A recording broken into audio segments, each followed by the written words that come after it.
Vamos iniciar aqui mais uma análise sobre uma obra que é uma tremenda programação preditiva.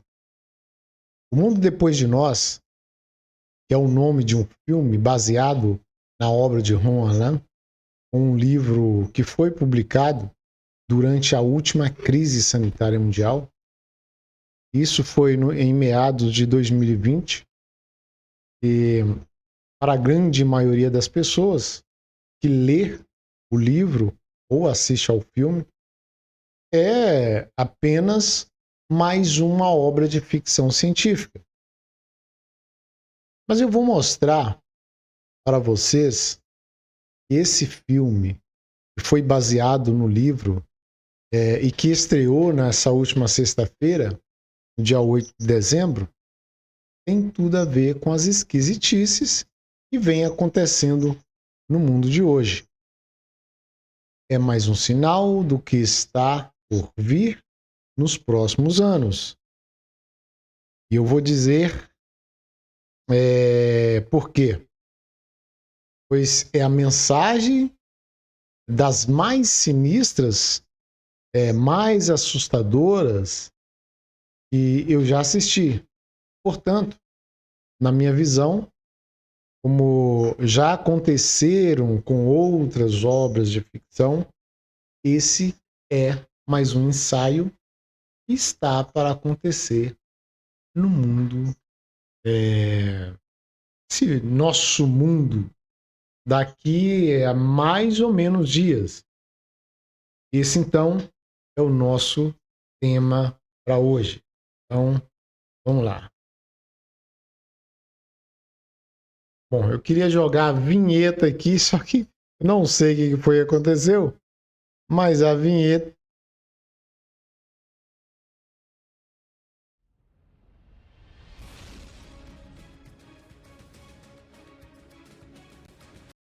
Aí, beleza, a nossa vinheta.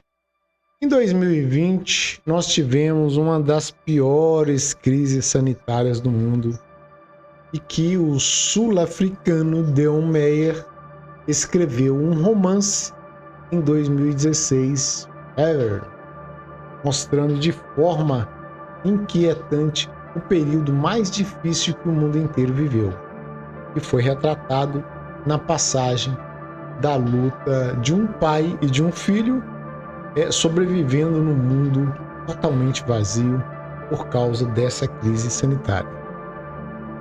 E essa trama fez referência de uma crise sanitária decorrente de um bichinho, daquele bichinho que a gente não pode falar aqui o nome, que teria sido transferido ao ser humano por um animal e que se propagou por todo o planeta, como vimos recentemente, né? Levando aí ao fechamento de fronteiras, paralisando completamente as cidades.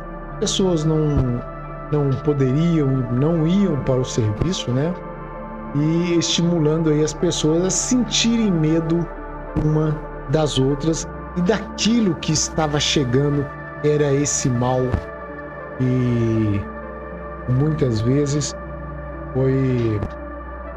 foram ditas, né, as palavras como seria aí quase um apocalipse, porque a gente iria ver pessoas caindo pelo chão.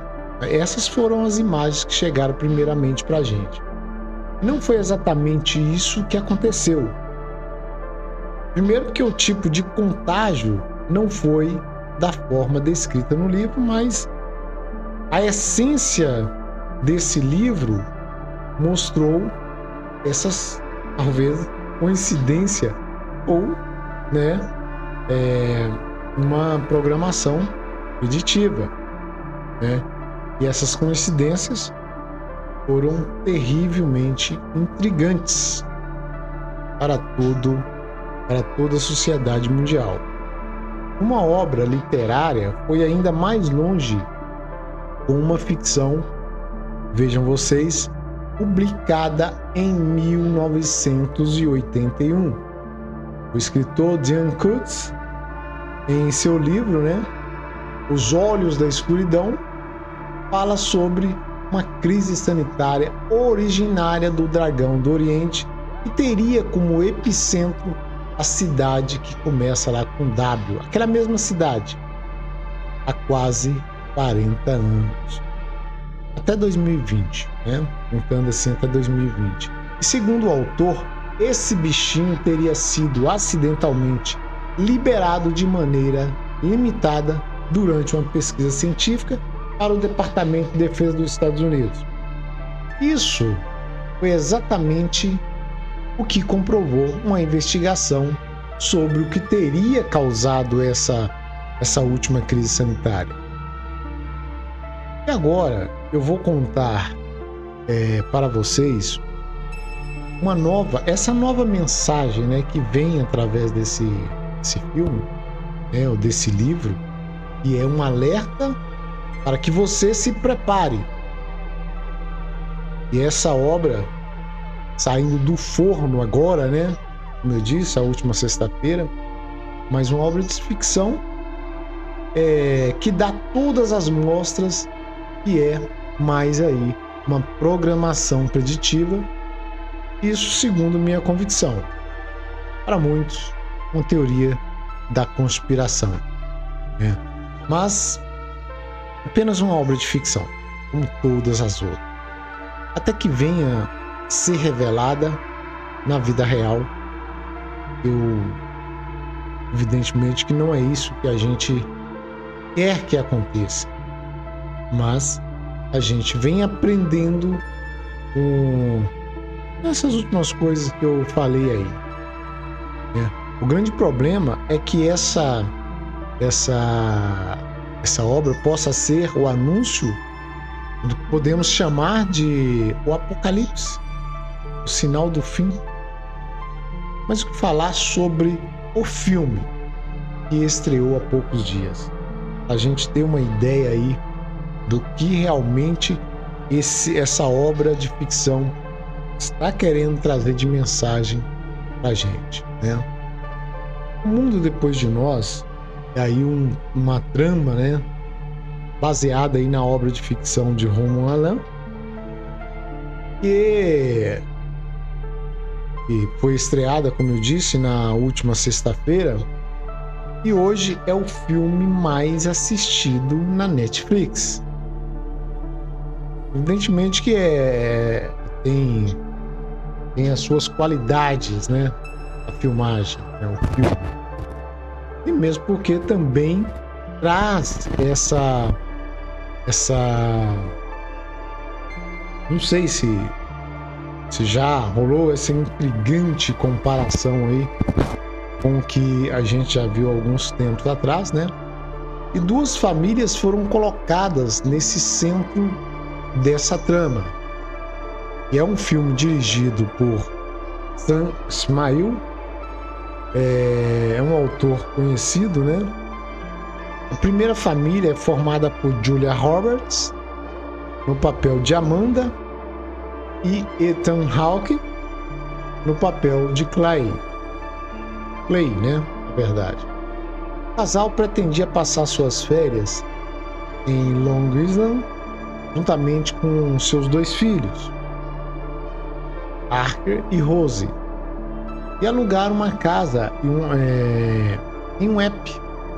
Outra família formada pelo ator Marshall Ali no papel de George Scott, que é o proprietário do imóvel, que estava com sua filha Ruth passando por ali, né? Essa Ruth, vivida aí pela atriz Mayala, e outro nome aí que eu não consigo nem pronunciar aqui, né? E a história começou com a família saindo da cidade para hospedar nessa ilha. Primeira família, claro, que alugou a casa. Já na praia, avistaram um navio petroleiro desgovernado em direção à areia. E logo depois, um blackout, né, já sendo sentido lá na casa, né, de volta à casa. Esse blackout foi da cidade de Nova York, afetando inclusive principalmente a ilha. provocando aí a perda de sinal de televisão, de internet, com influências nos sinais dos satélites.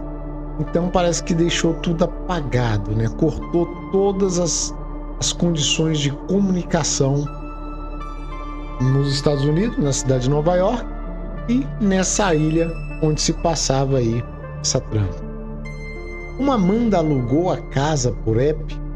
Ela não sabia quem era o proprietário do imóvel e durante o blackout, George Scott e sua filha apareceram em frente ao imóvel e disse que gostaria de pernoitar na casa de sua propriedade, gerando inicialmente aí uma pequena confusão, uma desconfiança, principalmente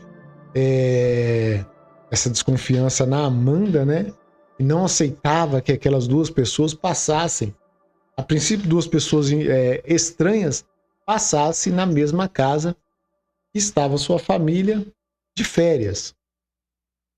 Como eu disse, devido ao blackout, a internet ela foi completamente interrompida. O filme mostra detalhes sobre uma guerra que a gente está até vivendo e que a grande maioria, é claro, das pessoas não percebe isso, né? Durante esse episódio, os personagens passaram por um ataque de micro-ondas, que seria aí realmente a famosa arma russa que consegue incapacitar as pessoas que estão próximas ali àquele ataque, né? E esse mesmo ataque ele já teria sido observado em 2016 em Havana, lá na capital cubana, né? Quando dois diplomatas canadenses e americanos reclamaram lá de fortes dores de cabeça, náuseas e com possíveis danos cerebrais por a exposição desses sons agudos gerados por essa arma, essa arma aí de micro-ondas. O que também aconteceu com outros diplomatas americanos quando visitaram outros países como a China, Áustria, Colômbia e a Rússia. Além disso, chegaram alertas de radiação, tá? No filme, né? Em alguns momentos ali nos celulares e nas televisões estavam ligados, não estavam gerando sinal de TV, mas chegava aquelas mensagens lá, né? E que Nova York estava tendo alerta de alta radiação, né, na cidade, o que podemos entender que estaria havendo lá um ataque nuclear contra a terra do Tio Sam. O mais interessante e revelador foi a conversa de George e Clay, quase no final da trama, quando o Jorge, né, o Jorge, que é o proprietário da casa e um profissional bem sucedido e que faz análises na área de defesa, disse que existe uma simples manobra de 3 fases no campo da estratégia, e que a primeira trata-se de buscar o isolamento, desativando o sistema de comunicação e o transporte, deixando então o alvo paralisado, mas surdo e mudo quanto for possível, para uma preparação para a segunda fase. É a explicação dele, né? Que a segunda fase seria aí o caos sincronizado, aterrorizando com ataques secretos e criando desinformação na população, sobrecarregando então sua capacidade de defesa, deixando seus sistemas de defesa militares vulneráveis e até para extremistas, para pessoas que queiram atacar ali aquele sistema, sem definição de nenhum inimigo ou motivo claro, pois dessa forma as pessoas começariam a se revoltarem, né, umas contra as outras. E se essas duas primeiras fases tiverem sucesso, a terceira aconteceria por si só, sem interferência externa.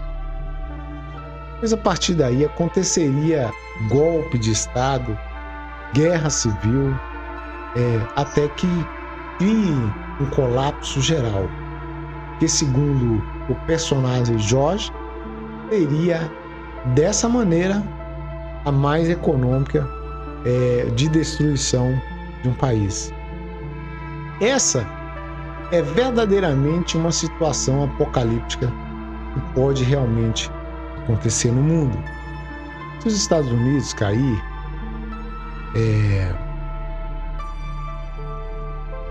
provavelmente, ou eu acredito que inevitavelmente, todo o mundo ocidental vai cair junto. Aí não haveria salvação, porque o comunismo assumiria o protagonismo do mundo. E é isso que eles querem realmente, né? E muito provavelmente aconteceria aí o reinado do anticristo. Hoje a gente vê que a dependência da internet está a cada dia maior. O mundo digital está aí.